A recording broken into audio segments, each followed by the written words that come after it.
Nous allons vous présenter l'aboutissement de notre projet la Polytechnique là, sur le CR 380, le projet de fin de session sur la virtualisation des postes de travail. Nous avons utilisé l'infrastructure serveur physique en place chez moi afin de pouvoir monter toute l'infrastructure virtuelle nécessaire à un bon fonctionnement de l'environnement Horizon View de VMware. Je vous présente un peu notre environnement. Dans le fond, l'architecture et les composants de virtualisation de postes de travail. Si on passe à la base, on a un VMware vCenter serveur, les hosts, on a le ES6 qui est là. J'ai un serveur, les serveurs virtuels sont de l'Active Directory qui a le DHCP, DNS.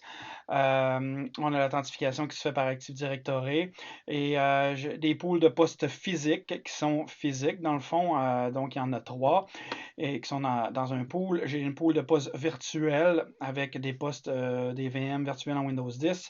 J'ai une ferme de serveurs Remote Desktop, genre avec un Windows Server 2012 sur lequel on fait de l'authentification dessus et avec du bureau à distance.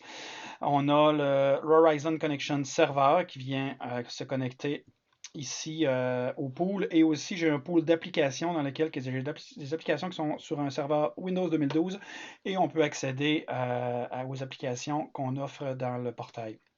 Et par la suite, le client qui est ici peut avoir un accès local sur le réseau local avec le client VMware Horizon View.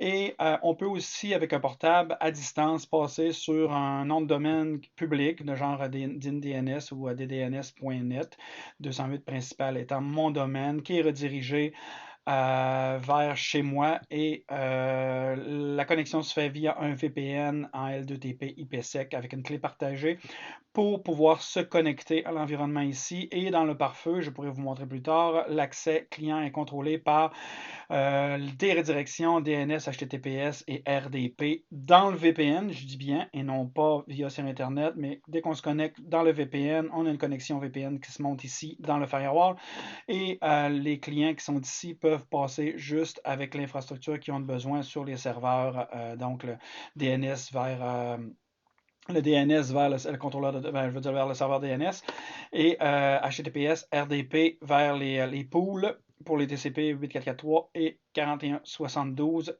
Tout passe par Horizon Connection Server avec les protocoles utilisés. Donc, si on s'en va à l'architecture maintenant, l'environnement, on a le data center avec le cluster, on a un host ES6i qui est un HP. On voit les CPU utilisés, mémoire et stockage utilisés présentement dans l'environnement. Si on va dans le data store, donc, il y a plusieurs datastores utilisés dans mon environnement. Donc, SAN avec 3 disques, 8 disques, des SAS locales dans le HP et avec un QNAP en iSCSI et des disques NVMe 500 en miroir qui sont directement connectés sur le HP aussi. Au niveau des VM et modèles, donc l'environnement de virtualisation est ici, le serveur VDI pour la virtualisation d'accès en RDP. Et le serveur de domaine 2008 utilisé pour l'authentification, ViewConnect pour le Connection Manager et les PC virtuels vSphere. Là, c'est sûr qu'on ne voit pas les PC physiques qui sont dans mon bureau. vSphere étant le vCenter. Par la suite, les Network Switch, juste une présentation de voir que ça, c'est le réseau de VM Network. J'ai mon WAN pour le FortiGate parce que j'ai un FortiGate virtuel. Et FortiGate ici encore. Mes VM Network sont ici. Et le LAN machine virtuelle pour les machines virtuelles qui est isolé du reste du réseau local physique. Là, dans le fond, la portion pare-feu et la sécurité de l'environnement de vue de l'extérieur. Dans le fond, les adresses utilisées, les PC physiques avec les adressages, aussi le serveur VDI, le serveur ViewConnect, les ordinateurs virtuels, les VM, donc, et l'environnement de DMZ avec les serveurs d'authentification. Par la suite, le VPN que je viens vous montrer ici, IPsec, qui est monté en L2TP pour les accès distants Windows seulement pour l'instant. Je n'ai pas mis d'autres périphériques. Le tunnel qui est configuré pour l'IPsec et l'authentification qui se fait via l'Internet. Et dans les stratégies de pare-feu, ici, si on prend l'interface L2T .route, qui est l'interface finalement avec ça vers l'Internet, c'est ça exactement, et View ici, je vais vous montrer les trois qui ont rapport avec le VPN. On vient voir VPN View Windows, dans le fond, avec l'accès à la vue. Donc, View Access, donc ici, avec le TCP 3389-4172 qui est utilisé pour l'accès View, redirigé vers le groupe, vers l'infra. Et il y a aussi l'infra qui utilise le 443, 53, 8443 et 53. Donc, dans ces groupes-là, on a les postes de travail qui sont là pour l'accès. Et ici, on a vers les serveurs avec les ports qu'on a besoin pour discuter à tout ce qui est serveur et ici, discuter à tout ce qui est remote au niveau des postes de travail. Et l'accès à Internet et L2TP ici pour pouvoir sortir sur Internet à partir de chez moi, parce que si on passe en VPN, l'Internet sort directement dans le tunnel VPN. Ce qui fait le tour de cette présentation pour la portion sécurité. À cette étape, c'est la présentation de Horizon Connection Server. Horizon le Connection Server, c'est sur laquelle l'authentification se fait du client et qui laisse passer vers les différentes ressources. Donc, à cette étape, il y a une session qui se fait vers le contrôleur de domaine pour donner l'autorisation vers l'environnement, les postes de travail et donner les accès conséquents. Et ensuite de ça, il y a l'inventaire des postes et donc les clients virtuels, lourds, le VDI 2012 et les applications qui sont là. On va vous montrer ça dans l'environnement, dans le fond, où il y a les sessions qui sont...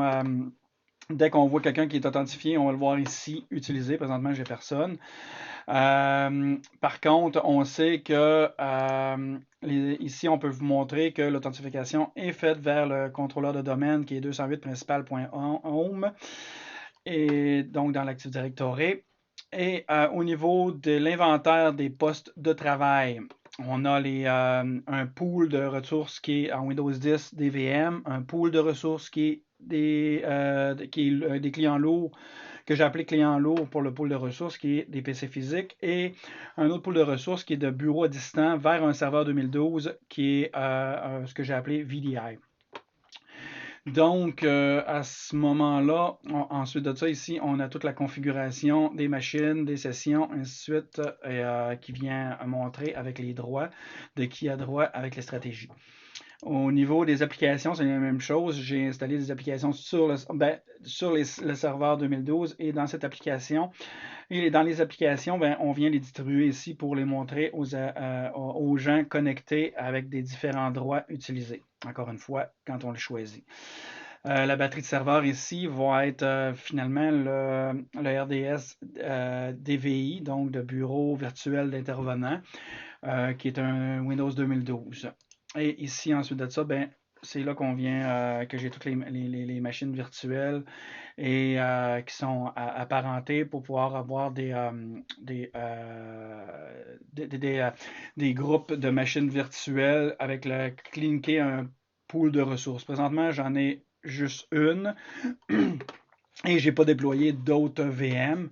Et je n'ai pas utilisé non plus soit de personne à disque ou je n'ai pas utilisé non plus dans ce projet-là ce qu'on appelle communément quand on fait un snapshot pour pouvoir propager faire des clones de la même machine virtuelle vers des références de plusieurs sous-machines virtuelles. Donc, ce qui fait le tour un peu de la présentation au niveau de l'architecture VMware Horizon, du View Connect, et on peut faire encore le tour avec les licences de produits, les machines qui sont inscrites, les administrateurs utilisés dans l'environnement. Et ça termine un peu le tour, si on veut, de la configuration du View Connection, du View Connect. Ici, à l'étape, dans le fond, je veux vous démontrer sur le serveur de View Connect. Je veux juste vous montrer. Vous voyez ici en même temps que je suis sur un domaine 208 principal. Je veux juste venir vous montrer que j'ai mis en place des certificats.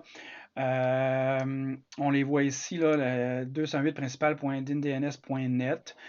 faite par TrustCore. J'ai fait faire des certificats, en fait, de pouvoir truster dans les dans l'Internet Explorer et dans les clients qui vont être par l'extérieur. Qui vont se connecter éventuellement sur le port 443 seulement sur l'environnement 208.principal.ddns.net qui n'utiliserait pas le VPN.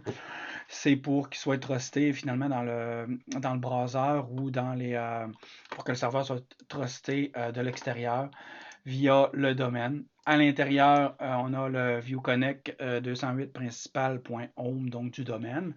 Par contre, de l'extérieur, ben, j'ai les Trust Core pour l'authentification extérieure qui soit rentrée directement dans les browsers Internet. Présenter le client de connexion à l'environnement VMware, donc client Horizon View qui est ici, qu'on soit par VPN ou qu'on soit local, ça fonctionne de la même façon. La seule différence, c'est que sur un poste de travail, on va vous faire une petite présentation là, sur papier, mais si vous voulez vous connecter à distance pour l'essayer, on vous dicte comment l'installer sur un Windows 10 pour mettre le VPN en fonction pour ensuite pouvoir se connecter avec le client et on vous montre comment vous connecter avec le client.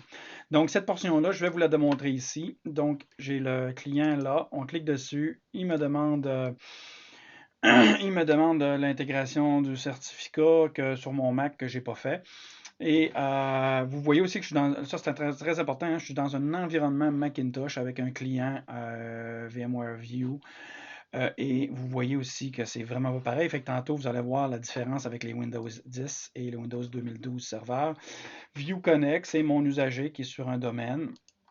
Je rentre le mot de passe de l'environnement qui va être authentifié par le contrôleur de domaine en arrière-plan. J'arrive dans l'environnement, vous voyez, c'est quand même assez rapide. Et donc, à partir de là, je peux vous présenter quelques options, comme par exemple les applications. J'ai mes environnements de postes physiques, de bureau à distance, virtualisation de postes de travail virtualisés en VM. Donc, on y va tout de suite avec une démonstration. Je lance la calculatrice qui arrive sur mon deuxième écran. Je vais vous la tasser ici. Vous voyez que c'est carrément une application qui est dédiée dans une fenêtre et que je peux manipuler et par le fait même l'utiliser et la fermer. Ça fait que on la voit comme une application, mais elle roule sur un serveur 2012 en arrière-plan. Ça fait partie des applications que je vous ai montrées ici tout à l'heure qui ont été mises en place. Et par la suite, on peut en essayer d'autres. Par exemple, le traitement de texte de OpenOffice qui est en distribution libre. Je l'apporte ici. Donc, vous voyez ici que c'est carrément pour la différence. Hein, regardez, là, je suis en mode Windows et ici, je suis en mode Apple. Donc, je suis dans une fenêtre Windows que je peux agrandir à la volée et travailler dans l'environnement applicatif. Et d'ailleurs, si je fais enregistrer sous, vous allez voir que c'est carrément le serveur avec le poste de travail en arrière-plan qui apparaît. Et je peux utiliser ça et l'enregistrer sur le bureau. Je ferme ça, ignorer. Donc, ça démontre un peu les applications qui sont installées. La même chose si je veux utiliser Paint, par exemple. Et par la suite, si on regarde le bureau à distance, c'est la nomenclature que nous avons décidé en équipe de mettre en place. Et là, je charge. J'ai deux écrans passants, fait que ça se peut que vous en perdiez une dans la vidéo. Par contre, c'est plus ou moins important puisque la principale est ici.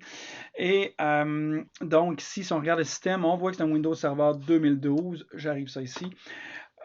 Et on voit aussi que 8 GB de RAM et le nom SRV VDI. Donc, c'est carrément un serveur 2012 qui est en arrière-plan. Qui me sert de VDI, de bureau à distance, avec des applications carrément installées dessus. Si je retourne maintenant, j'ai un petit peu de difficulté à faire apparaître. Oh, là voilà. Donc, si je retourne sur mon bureau distant avec mon client, donc on l'essaie aussi avec un ici, je peux me fermer la session, un bouton droit de la souris, donc je ferme la session de ma connexion de serveur en arrière-plan. Si je veux maintenant essayer un ordinateur physique, donc me connecter via le client sur un ordinateur physique, là, vous voyez, j'avais déjà un petit peu préparé là, la première fenêtre qu'on voit qu'on est sur un ordinateur physique. PC HP 01, qui est physique, c'est un Windows 10, donc on est sur un environnement d'un ordinateur physique. Et avec, je n'ai pas installé grand chose dessus, c'était pour la démo, là, fait qu'on peut ouvrir Windows Store et on peut aller aussi sur Internet Explorer et aller voir, vous voyez, c'est quand même très rapide. Donc, ça c'est la présentation de l'ordinateur qu'on se connecte directement physique. Au niveau, ensuite de ça, de l'ordinateur Windows 10 virtuel. Donc ça, c'est ce que je vous ai montré tout à l'heure, qui est une connexion virtuelle, donc une VM sur l'environnement vSphere. J'arrive ici pour me connecter. Donc, vous voyez, je me connecte présentement. Et je suis dans l'environnement. Là, je pourrais agrandir la fenêtre, là, mais pour le besoin de la cause, je vais la laisser comme ça, pour être capable de voir comme il faut. Et si on fait la même chose en arrière-plan ici, on va dans le système, vous allez voir qu'on n'est vraiment pas sur le même ordinateur et qu'on est sur l'ordinateur VM-PC qui est sur le domaine et ainsi de suite. Et vous voyez que le processeur, c'est un processeur Xeon ou quoi que ce soit, donc sur le serveur HP.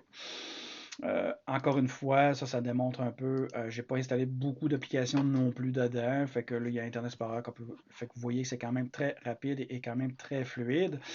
L'autre chose qui est intéressante de savoir aussi, c'est que dans la connexion, j'utilise un peu, je vais me déconnecter ici, mais on peut utiliser VMware Blast ou PC over IP. Présentement, c'est sûr que ce ne sera pas les mêmes connexions de port à ouvrir sur le pare-feu. Par contre, au niveau de VMware Blast, ce qui est intéressant, c'est je trouve que c'est beaucoup plus fluide pour regarder des vidéos ou faire de l'affichage dessus. Donc, si je refais vite fait la démo, que je me connecte sur la VM, j'ai mon authentification qui se fait avec mon usager View sur le poste de travail. Et si je mets Internet Explorer, pourquoi aussi que vous voyez que là, à chaque fois que je connecte sur cet environnement-là, c'est que j'ai plusieurs postes de travail en VM qui fait qu'il connecte et la session n'est pas attachée à un usager. Tandis que le PC physique qui est là, j'ai attaché dans les paramètres que l'ordinateur est un ordinateur dédié à une ressource ou plutôt à un usager, qui est l'usager View. Donc, si je viens ici, youtube.com, et que on va faire juste un test pour le besoin de la cause. Je voulais agrandir mon écran, je l'ai perdu. Fait que si je prends un petit vidéo. D'ailleurs, comme j'ai aucune idée de ce que ça fait au niveau de la vidéo que je suis présentement en train d'enregistrer, je vais mettre mute. Et si je repèse sur play, vous voyez que c'est très fluide comme vidéo et c'est assez surprenant. Donc, ça fait le tour un peu de la démonstration du client VMware View.